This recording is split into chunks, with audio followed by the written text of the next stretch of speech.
जय हिंद। कैसे हैं आप? एक बार फिर आपके अपने चैनल गुरु गंगा में आपका हार्दिक स्वागत है। आज के वीडियो में हम लोग अम्ल, क्षार और लवण के बारे में पढ़ेंगे। टेस्ट सीरीज को हल करेंगे, प्रैक्टिस सेट को हल करेंगे। ये बड़ा इंपॉर्टेंट टॉपिक है। इससे संबंधित विभिन्न प्रतियोगी परीक्षाओं में प्रश्न पूछे जाते हैं। तो चलिए शुरू करते हैं आज की इंपॉर्टेंट कक्षा। तो चलिए पहला प्रश्न देखते हैं। पहला प्रश्न कहता है अम्ल वह पदार्थ है जो, तो अम्ल क्या होता है वह आपको बताना है। ए कहता है इलेक्ट्रॉन ग्रहण करता है, बी कहता है OH माइनस आयन देता है, सी कहता है प्रोटॉन देता है, डी कहता है इलेक्ट्रॉन प्रदान करता है। तो अम्ल कौन सा पदार्थ है या अम्ल क्या करता है वो आपको बताना है। तो सही उत्तर क्या होगा वो आप बताएं। जी हाँ, अम्ल वह पदार्थ है जो प्रोटॉन देता है। क्या करता है? प्रोटॉन देता है। आगे देखते हैं। क्षार वह पदार्थ है जो ए इलेक्ट्रॉन देता है, बी प्रोटॉन देता है ग्रहण करता है, सी प्रोटॉन देता है, डी इलेक्ट्रॉन युग्म ग्रहण करता है। तो क्षार क्या करता है? क्षार का मतलब समझते हैं ना, बेस। अम्ल का मतलब एसिड और लवण का मतलब साल्ट। तो चलिए बताइए दूसरे का क्या सही होगा। हाँ, क्षार वह पदार्थ है जो प्रोटॉन ग्रहण करता है, अम्ल वह पदार्थ है जो प्रोटॉन देता है। ठीक है, तो आगे चलिए। अम्ल व क्षारों की अभिक्रिया के फलस्वरूप बने पदार्थ को क्या कहते हैं वह आपको बताना है। अम्ल व क्षारों की अभिक्रिया के फलस्वरूप बने पदार्थ को कहते हैं ए अल्कोहल, बी लवण, सी एस्टर, डी अम्ल। जी हाँ, अम्ल व क्षारों की अभिक्रिया के फलस्वरूप जो पदार्थ बनता है उसे हम कहते हैं लवण या साल्ट। ठीक है, आगे देखिए। उदासीनीकरण क्रिया में बनता है ए क्षार, बी अम्ल, सी लवण, डी लवण तथा जल। तो जब उदासीनीकरण की क्रिया होती है तो उस समय लवण तथा जल दोनों बनता है। ठीक है, तो डी बिल्कुल सही है। आगे देखिए। अम्ल एवं क्षार के परीक्षण के लिए किसका उपयोग किया जाता है? अम्ल एवं क्षार के परीक्षण के लिए किसका उपयोग किया जाता है वो आपको बताना है। ए कहता है लिटमस पत्र, बी कहता है अमोनिया पत्र, सी कहता है कोबाल्ट पत्र, डी कहता है इनमें से कोई नहीं। तो जो सही उत्तर है वह है लिटमस पत्र या लिटमस पेपर। अम्ल और क्षार के परीक्षण के लिए लिटमस पेपर का उपयोग किया जाता है। ये बड़ा इंपॉर्टेंट है, कई बार आ चुका है। और इसके आगे जो दोनों प्रश्न हैं वह वेरी वेरी इंपॉर्टेंट है, इससे संबंधित है, बहुत इंपॉर्टेंट है। यह भी कई बार पूछे गए हैं, तो आप इसको ध्यान से देखें। नीले लिटमस पेपर को लाल कर देता है, कौन लाल कर देता है वो आपको बताना है। ए कहता है अम्ल, बी कहता है भस्म, भस्म का संबंध, जी हाँ भस्म, सी लवण, डी क्षार। आपको बताना है कि नीले लिटमस पेपर को कौन लाल कर देता है। अम्ल। जी हाँ, एसिड जो होता है अगर आप उसे नीले लिटमस पेपर पे डालते हैं तो वह उसे क्या कर देता है? लाल कर देता है। अम्ल लाल कर देता है। आगे देखिए। लाल लिटमस पेपर को नीला कर देता है, तो कौन करता है वो आपको बताना है। ए लवण, बी क्षार, सी अम्ल, इनमें से कोई नहीं। हाँ बिल्कुल सही उत्तर है, आप समझ गए। क्षार, क्षार क्या करता है? लाल लिटमस पेपर को नीला कर देता है। अब देखिए, अम्ल और क्षार के परीक्षण के लिए क्या करते हैं। लिटमस पेपर पे अम्ल को या क्षार को, जो भी पदार्थ है उसे जब आप डालते हैं तो अगर नीला लिटमस पेपर लाल होता है तो आप समझ जाइए कि वो अम्ल है, और लाल लिटमस पेपर अगर नीला होता है तो आप समझ जाइए कि वो क्षार है। ठीक है, आगे चलिए। जल में घुलनशील भस्म को कहते हैं, क्या कहते हैं वो आपको बताना है। ए लवण, बी क्षार, सी अम्ल, डी इनमें से कोई नहीं। तो जल में घुलनशील जो भस्म होती है जिसे इन्होंने बेस कहा है उसे कहते हैं क्षार। जल में घुलनशील है वह भस्म तो उसे कहा जाएगा क्षार। ठीक है, आगे चलें। निम्नलिखित में से कौन सा कथन सही है? ये कहते हैं क्षार लाल लिटमस पेपर को नीला कर देता है। बी, कार में साबुन जैसी चिकनाहट होती है। सी कहता है सभी क्षार भस्म होते हैं किंतु सभी भस्म क्षार नहीं होते। और डी कहता है उपर्युक्त सभी। तो आप बताएं इसमें से कौन सा सही है। जी हाँ, जो क्षार होता है वो लाल लिटमस को नीला कर देता है, अभी आपने पढ़ा है ना। तो ये तो बिल्कुल ठीक है। कार में साबुन जैसे, ये कार नहीं होना चाहिए, इसे होना चाहिए क्षार। क्या होना चाहिए? क्षार। सॉरी, गलत छप गया है, टाइप हुआ है। क्षार में साबुन जैसी चिकनाहट होती है। तो यह बात भी बिल्कुल ठीक है। सभी क्षार भस्म होते हैं किंतु सभी भस्म क्षार नहीं होते। तो यह बात भी ठीक है। मतलब ये कि उपर्युक्त सभी वाला ऑप्शन इस प्रश्न के लिए ठीक है। ठीक ना। आगे चलिए। सभी अम्ल जल में घुलकर प्रदान करते हैं। जब एसिड जल में घुलता है तो क्या प्राप्त होता है वह आपको बताना है। ए कहता है OH माइनस आयन, बी कहता है H प्लस आयन, प्रोटॉन जिसको आप कहेंगे, सी न्यूट्रॉन, डी इलेक्ट्रॉन। तो सही उत्तर क्या होना चाहिए? जी हाँ, बी बिल्कुल ठीक उत्तर है। सभी अम्ल जल में जब घुलते हैं तो H प्लस आयन देते हैं, प्रोटॉन देते हैं, है ना। भस्मों का स्वाद होता है। भस्म का स्वाद कैसा होता है वो आपको बताना है। ए कहता है खारा होता है, बी कहता है मीठा होता है, सी कहता है खट्टा होता है, डी कहता है स्वादहीन होता है। तो जो भस्म होती है उस भस्म क्या होती है? घुलनशील क्षार, है ना। तो भस्मों का स्वाद कैसा होता है? खारा होता है। कैसा होता है? खारा होता है। भस्मों के जलीय घोल में कौन सा आयन होता है? भस्मों के जलीय घोल में कौन सा आयन होता है? ए कहता है H माइनस, बी कहता है H प्लस, सी कहता है OH माइनस, डी कहता है OH प्लस। तो सही उत्तर आप बताएं। जी हाँ, भस्मों के जो जलीय घोल होते हैं उसमें OH माइनस आयन होता है। क्या होता है? OH माइनस आयन होता है। सभी लवण होते हैं। ए स्थायी अनपघट्य, बी कहता है वैद्युत अपघट्य, सी कहता है वैद्युत अपघट्य, ओह 2 बार हो गया है, और डी कहता है उदासीन। ठीक ना। तो आपको सही उत्तर बताना है। एक है इसमें स्थायी अपघट्य, है ना। यह जो है यह है स्थायी, हाँ स्थायी अपघट्य है। ये गलत टाइप हुआ है, तो थोड़ा सा आप ध्यान देंगे इसके लिए ऑप्शन को। हाँ, तो अब बताएं।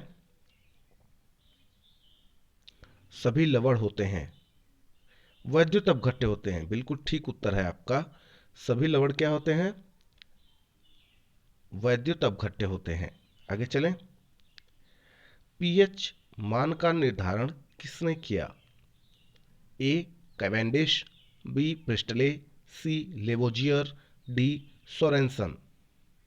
आप बताएं पीएच मान का निर्धारण किसने किया? ये बड़ा इंपॉर्टेंट है, इससे संबंधित जो भी प्रश्न बनेंगे बहुत बहुत इंपॉर्टेंट होंगे, ध्यान दीजिएगा आप। जी हाँ, सोरेनसन। किसने? सोरेनसन ने पीएच मान का निर्धारण किया। शुद्ध जल में हाइड्रोजन आयन सांद्रण का मान होता है।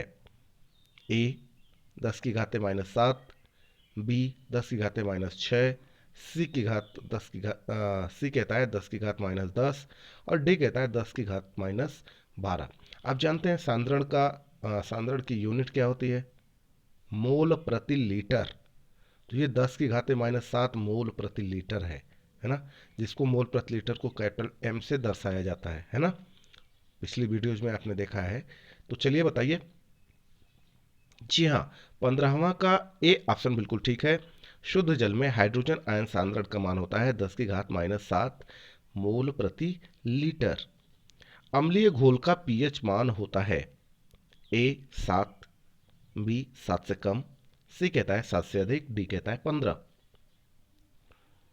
तो जो अम्लीय घोल होता है उसका जो पीएच मान होता है वो 7 से कम होता है।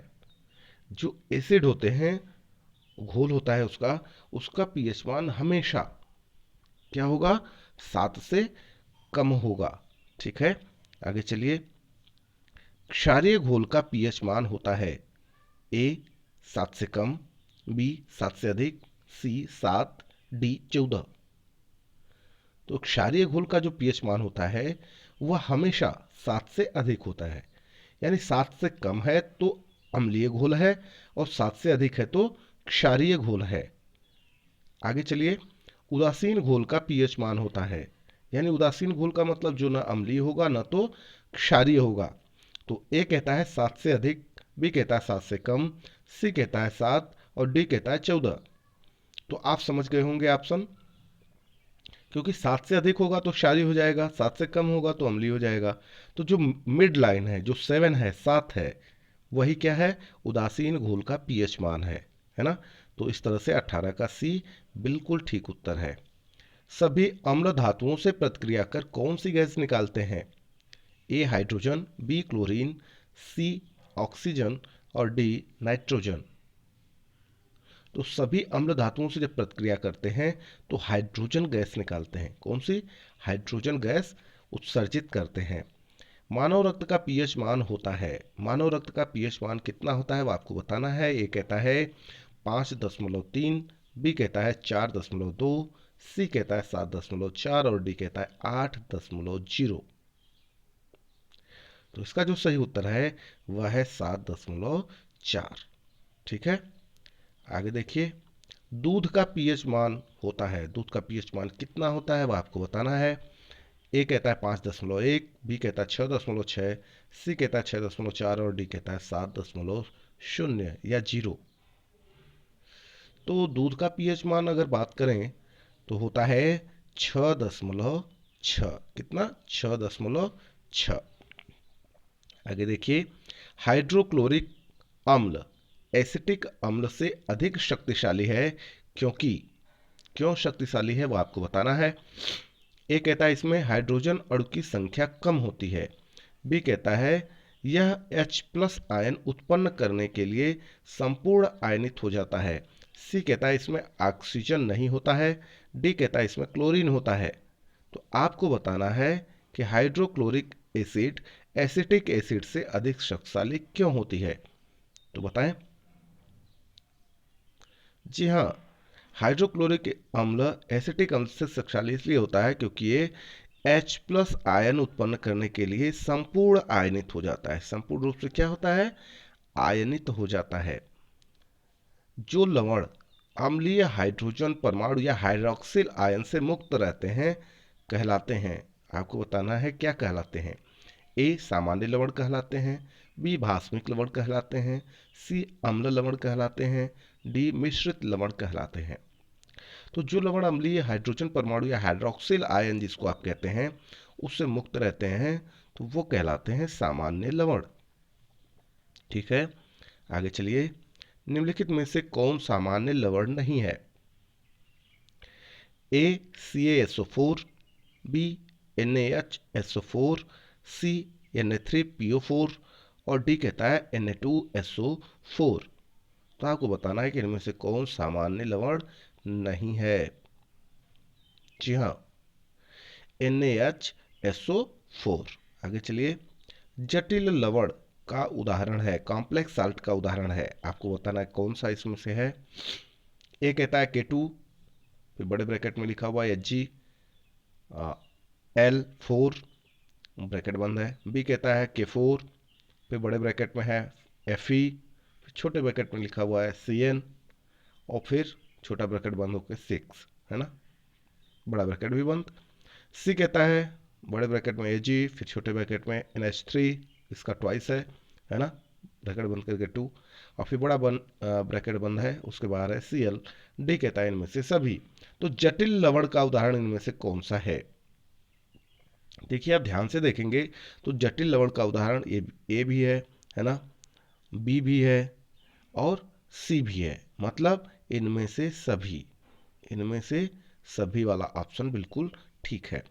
मोहर श्रवण, ये श्रवण नहीं है, ये लवण है ना। मोहर लवण या मोर सॉल्ट है, इनमें से कौन सा है वो आपको बताना है। ए कहता है संकर लवण, बी कहता है सरल लवण, सी कहता है द्विक लवण और डी कहता है जटिल लवण। तो किसे मोर लवण कहते हैं वो आपको बताना है, बताएं। द्विक लवण को, बिल्कुल सही उत्तर है आपका, द्विक लवण ही मोर लवण है। आगे चलिए, सूची 1 को सूची 2 से सुमेलित करना है, सूची 1 को सूची 2 से मिलाना है। तो चलिए देखते हैं। एक तरफ लवण दिया हुआ है, दूसरी तरफ उससे संबंधित उदाहरण है ना। तो आपको इसको क्या करना है, सुमेलित करना है। ठीक है, तो सुमेलित करने का प्रयास हम लोग करते हैं। नीचे आपको ए बी सी डी करके ऑप्शन दिए हुए हैं, आप देख रहे होंगे कूट में, है ना। तो आपको दिखना है कि इसमें से कौन सा सही है। तो पहले मिलाने का प्रयास करते हैं, फिर देखते हैं कि इनमें से कौन सा सही होगा। ठीक है, तो शुरू करते हैं। जो सामान्य लवण होता है ना, तो सामान्य लवण कौन सा है इनमें से।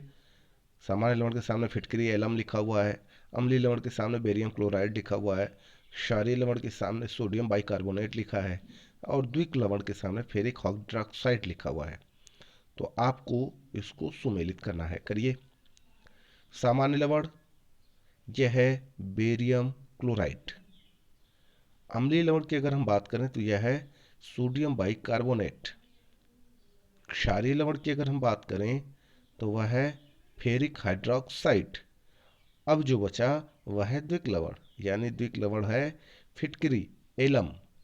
तो आपके पास जो उत्तर प्राप्त होता है वह है 2 3 4 1। 2 3 4 1 ऑप्शन नीचे देख लीजिए कौन सा हो सकता है। 2 3 4 1 बी ऑप्शन बिल्कुल ठीक है। बी ऑप्शन 2 3 4 1 है ना। तो इस तरह के बहुत सारे प्रश्न पूछे जाते हैं, तो इसका अभ्यास आप जरूर कर लिया करें। आगे देखिए, जल में सामान्य लवण के घोल में होते हैं, क्या होते हैं वो आपको बताना है। ए सोडियम एवं क्लोरीन के प्राकृतिक अणु होते हैं, बी कहता है सोडियम क्लोराइड के अणु होते हैं, सी कहता है सोडियम के धनात्मक आयन एवं क्लोरीन के ऋणात्मक आयन होते हैं, और डी कहता है सोडियम के ऋणात्मक आयन एवं क्लोरीन के धनात्मक आयन होते हैं। तो आपको बताना है कि जल में सामान्य लवण के घोल में क्या होता है। जी हाँ, सोडियम के धनात्मक आयन एवं क्लोरीन के ऋणात्मक आयन होते हैं, है ना। आगे चलें, आगे चलिए। हाइड्रोजन सभी अम्लों का एक आवश्यक अवयव है, यह सर्वप्रथम किसने कहा। यह एक इंपॉर्टेंट कोटेशन है, ये कई बार आया हुआ है, तो इसको आप ध्यान से देखें। हाइड्रोजन सभी अम्लों का एक आवश्यक अवयव है, यह सर्वप्रथम किसने कहा। ए आर्हेनिस, बी लॉरी, सी डेवी, और डी कहता है ऑस्टिन। तो इसका जो सही उत्तर है वह है डेवी। किसने कहा, डेवी ने। निम्नलिखित में सबसे सबल अम्ल है, तो सबसे सबल अम्ल कौन सा है वह आपको बताना है। नीचे ऑप्शन दिया हुआ है। ए कहता है Cl2CH COOH, बी कहता है CH3 COOH, सी कहता है ClCH2 COOH, और डी कहता है CCl3 COOH, है ना। OH लगा हुआ है मतलब एसिड, है ना। तो आप बताएं इसमें सबसे सबल अम्ल कौन सा है। जी हाँ, तो इसमें जो सबसे सबल है वह है CCl3COOH। ठीक है, आगे चलें। दिए हुए अम्ल समूह की अम्लता, एसिडिटी, है ना, के सापेक्ष निम्नलिखित में सही अनुक्रम कौन सा है। ठीक है, तो आपको बताना है कि घटते हुए क्रम में कौन सा व्यवस्थित किया गया है। ठीक है, तो आपके सामने ए बी सी डी करके 4 ऑप्शन दिया हुआ है, ये देखिए 4 ऑप्शन है यहाँ पे, ठीक ना। तो अब इसको ध्यान से देखना है और इसका सही उत्तर आपको बताना है। तो इस तरीके के प्रश्न भी आते हैं, बहुत इंपॉर्टेंट होते हैं वो। ए देखिए Cl3CCOOH, बी कहता है सॉरी उससे कम अम्लता होती है Cl2CH COOH की, उससे कम अम्लता होती है ClCH2 COOH की, और उससे कम होती है CH3 COOH की। बी कहता है CH3COOH, उससे कम ClCH2 COOH, फिर उससे कम Cl2CH2 COOH, और उससे कम Cl3 CCOOH। सी कहता है ClCH2 COOH, उससे कम होती है Cl2CH COOH की, और उससे कम होती है Cl3 CCOOH की, और उससे कम होती है CH3 COOH की। डी कहता है Cl2, ये 2 नीचे होगा, इस बात को हमेशा ध्यान में रखिएगा, छूट गया है। CH COOH Cl3CCOOH, ClCH2COOH, उससे कम होती है CH3COOH। तो आप ध्यान से इसमें देखेंगे तो आपको समझ में आएगा कि इसमें से जो सही अनुक्रम है वह है पहला, है ना, Cl3CCOOH। उसके बाद उससे कम होती है Cl2CHCOOH, उससे कम होती है ClCH2COOH, उससे कम होती है CH3COOH। तो आप अगर ध्यान से देखेंगे तो ये चीज़ें आपको आसानी से समझ में आ जाएंगी। और हमें लगता है कि अब ये वीडियो पूरा हो गया। हाँ, बिल्कुल पूरा हो गया, क्योंकि आपके सामने मैसेज आ गया, please subscribe, like and share. तो चलिए, यदि यह वीडियो आपको पसंद आता है तो इसे लाइक जरूर कर लें, अपने मित्रों में शेयर करना ना भूलें, अपने बहुमूल्य सुझाव को कमेंट बॉक्स में जरूर देते रहें, और चैनल पर नए तो चैनल को सब्सक्राइब करके बेल आइकन को प्रेस कर लीजिए, ताकि प्रत्येक इंपॉर्टेंट वीडियो की नोटिफिकेशन आपको भी समय से मिलती रहे। और फिर मिलते हैं अगले इंपॉर्टेंट वीडियो में, तब तक के लिए आप सभी लोगों को जय हिंद।